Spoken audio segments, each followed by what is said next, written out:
The Chinese government has pledged to deepen financial support to Kenya to the tune of 60 billion shillings to go towards funding critical infrastructure projects in the country. Chinese ambassador to Kenya, Liu Xiangfa, expressed confidence in the growing trade ties between Africa and China. The latest deal to be struck between the two countries is the construction of 20,000 housing units for civil servants.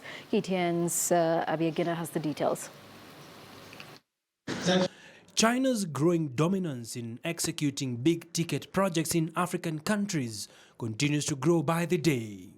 With the African continent now seen as the biggest trading partner to China, Kenya is emerging as one of the top countries that is increasingly looking to trade with the Chinese. Investing in Africa is to build an engine for Africa's development.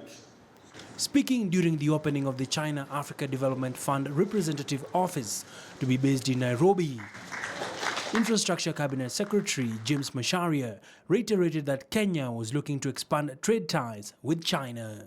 This collaboration must be diversified, and we are happy that the approach by KADFund takes this angle of diversification, diversity in engagement.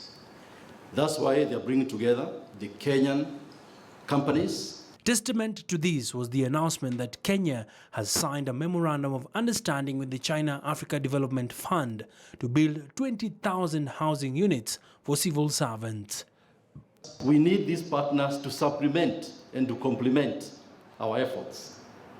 The office will serve as a gateway for Chinese investments in Kenya and the neighboring countries in East African region.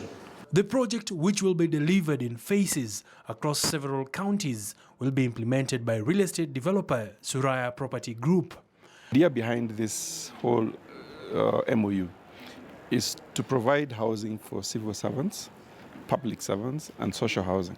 The move to award this project to a local contractor under the public-private partnership framework should alleviate sentiment by local contractors who claim they have been locked out of bidding for projects. According to Treasury, successful takeoff of PPPs portends to unlock billions of shillings in investments to both the public and the private sector players. Abiyagina, KTN Business.